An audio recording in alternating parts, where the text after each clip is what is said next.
What's going on, everybody? Sean Daniel with Guitar Control here. Today we're learning an all-time classic, Yellow by Coldplay. We're doing it in standard tuning. Some people play it in open tuning. We're going to do a very easy version in standard with the capo on the 4th fret using the chords in the key of G. Alright, so I say the key of G. When I play a G chord with the capo on the 4th fret, I'm actually in the key of B. But again, we're going to talk about the chords relative to the key of G. Alright, so we really have two main parts, 2.5, which we'll get to, but the main part kind of sounds like this.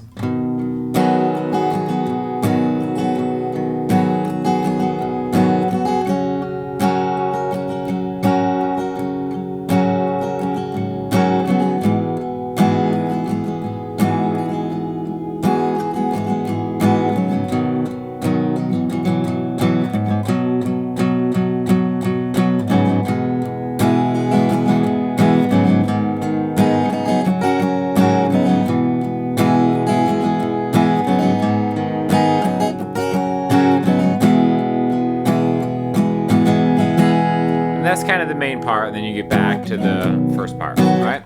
So make sure you click the link below because we've got the chord chart for all these, but let's get right to it, all right? So we're gonna use this G major chord voicing where your middle finger's on the 3rd fret relative to the capo of the low E string, pointer finger's on the 2nd fret of the A string, and then your ring finger's on the 3rd fret of the B string, okay? Now, the reason we're using this chord voicing as compared to maybe this one or this one is gonna become apparent in the next two chords, but this is going to be the chord voicing for G major relative to the capo. All right. So the strumming pattern is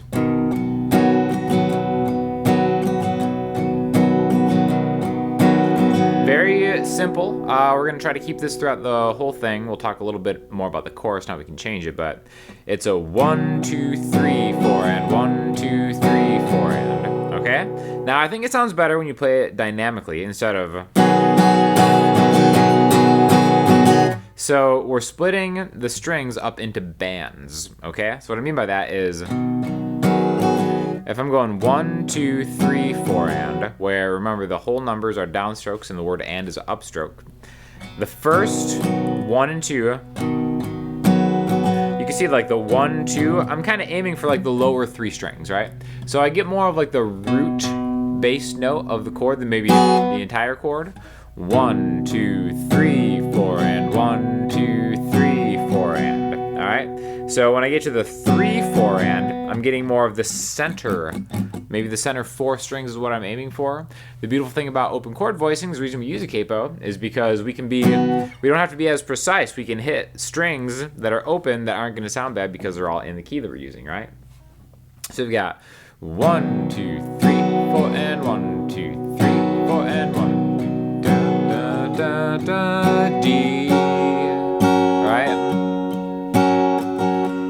So we've got kind of 4 bars each. Then we go D to C. Now the reason we're using this G major chord voicing is because your ring finger is already where it needs to be to go to a D major relative to the capo. So now I've got my middle finger 2nd fret on the high E string. Ring finger has been on the 3rd fret of the B string this whole time. Pointer finger 2nd fret on the G string.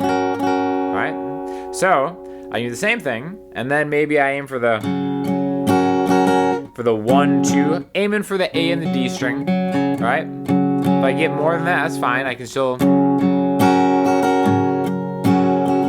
2, 3, 4 and 1, 2, 3, 4 and C. Okay, now we're gonna call this C, even though technically this would be a C add 9, though we're playing it, where you just keep your ring finger there, and then middle finger, the C relative, the capo, 3rd fret on the A string, then pointer finger 2nd fret on the D string. It's like the G but down a string. Your ring finger is gonna stay here and just post up the entire time for this part of the song. So we got G, 2, 3rd bar, 4th bar, go to D,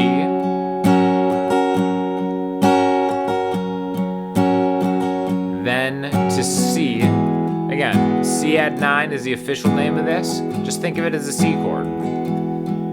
Back to G. Now we can actually play, any of these G, D, C voicings. In fact, I'll play the regular traditional C major chord voicing this time.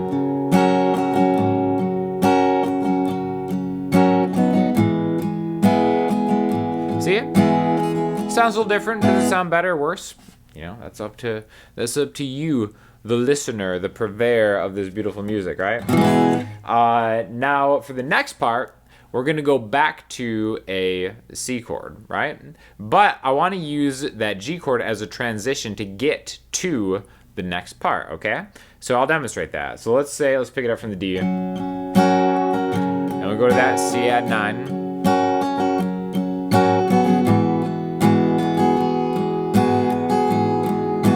And then we got this part here.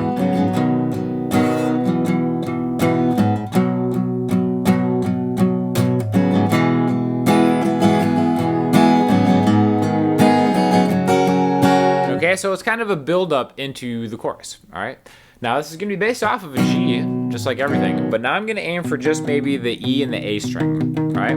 So the first time I'm going to go 1, 2, 3, 4, and another bar of where I'm just going to drop my ring finger, so now I just have 3E and 3A. So I'm thinking of it as a 2-note chord, G and B relative to the capo. 1, 2, 3, 4, and 3 and 3. G power chord. Alright, now the last bar of G, so we have, again, they're all kind of G chords, but if we think of it as G position 1, G is 4th, you can think of this as a suspended chord. Don't worry about the name of these. And this is a power chord. 1, 2, 3, 4, and 1, 2, 3, 4, and 1, 2, 3, 4, and 1, and 2, 3, 4, and. The nice thing about that last bar of the power chord is if you bring the dynamic up a little bit, it leads into the chorus of the song. All right. Now, another reason that we're using the C add 9 in the verse is because after we do the build-up trick on that G, and then if that's too much for you, if you don't want to work on that stretch, just play a G chord, and then maybe bring it up a little bit with a dynamic, just kind of maybe hitting those strings a little harder for that transition, which is why you don't want to play the beginning chords. See how I'm kind of strumming these gently, almost romantically, one would say. So then when we get to this, there's a little more power. We're kind of taking that song to another level, right? See, now I've got a lot of room to go to try to get the spirit of that song, and what makes it, kind of interesting, where the whole band kind of comes up a little bit and lifts up that chorus, right? So let's talk about the chorus. 3 chords. Now, like I said, we use that C add 9 for the first verse.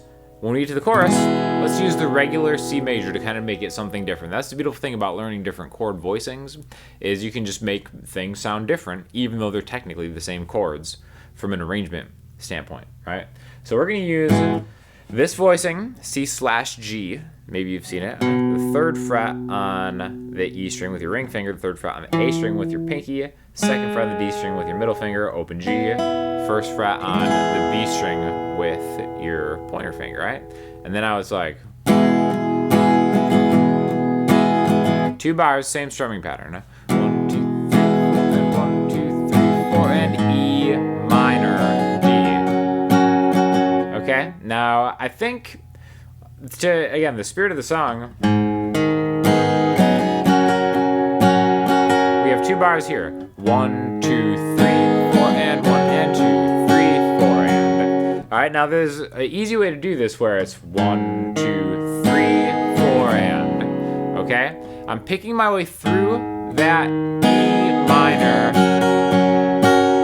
and still allowing myself time to get to that D major chord. All right, so when I say picking my way through that E minor, it's just middle finger 2A, ring finger 2D. That's what I'm doing. I'm picking the 1, open E, 2 is A, 3 is a downstroke, 4 is a downstroke. The and of 4 is just an upstroke, but I'm off the chord. 1, 2, 3, 4, and 1, and 2, 3, 4, and. The and of 4 on that E minor, I'm just leaving, which in space, it doesn't sound good or bad, it just sounds kind of ambivalent because all those notes are in the key, but again, what is that chord? Nobody knows. You can call it E minor, so whatever. But we're leaving that E minor and then arriving on the D major chord 1 and 2, 3, 4, and down, up, down, down, down, up. Right? And to try to get there on time. So leaving that chord early helps us get to the next one on time, and then that's the entire chorus. C, 2, 3, 4, and C, 2, 3, 4, and E minor, D, 2, 3, 4, and C, 2, 3, 4, and C, and 2, 3, 4, and E minor, 1 and 2, 3, 4, and one more time. E minor, then D, then back to C. Then back to the verse. So again, when we end up on C, as kind of, think of that as a transition from the outro of the chorus, not even the outro of the song, but the outro, the last part of the chorus, back to C, down, down, up, down, da, da, da, da, da, da. Then we go back to G, right? Now, depending on where you are in the song, I like kind of palm muting the verses. Again, it's just the palm of my hand, I'm kind of button up against the bridge there to kind of control the dynamic of that verse a little more. 1, 2, 3, 4, and 1, 2, 3, 4, and 1, 2, 3, 4, and 1, then switch to D. 1, 2, 3, 4, then go and switch to C. 2, 3, 4, and 1, and 2, 3, 4, and 1, then back to G major. 1, 2, 3, 4, and 1, 2, 3, 4, and 1, 2, 3, 4, and 1, and 2, 3, 4, and C major.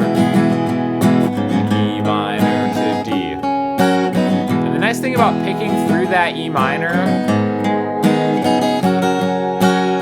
is you kind of get a little bit of a rhythmic companion with the vocals, with the whether you're playing accompanying with another singer or singing yourself. Kind of helps. You kind of, you're speaking musically along with the chord. That is a good way to kind of accompany a lyric, right? My favorite part of the song is the outro. Remember, it was G, D, C, which relative to the capo, in the key of G. Minor 5 chord coming up at the outro, all right? So again, we're so used to this G, D, right? I'm just speeding through it as an example. That on the outro, when we hit them on the outro, we're gonna turn that D into a D minor, okay? Here's how it sounds. You can still keep your ring finger there.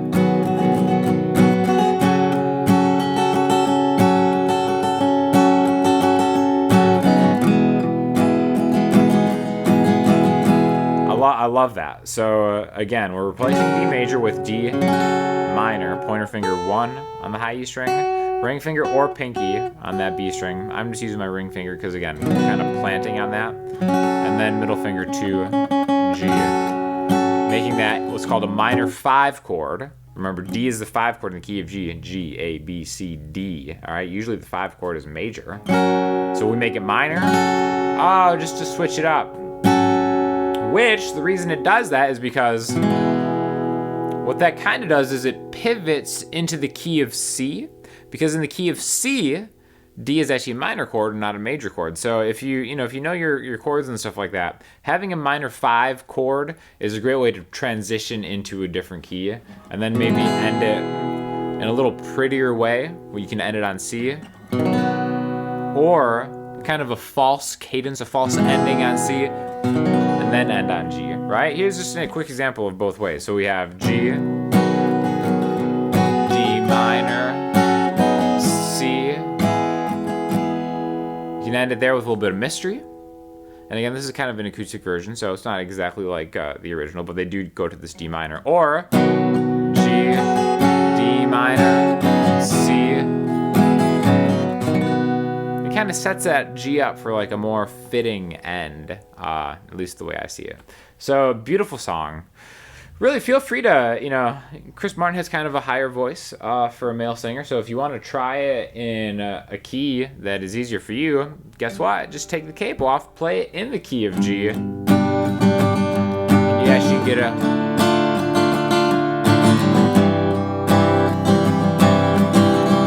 and then try singing along that way.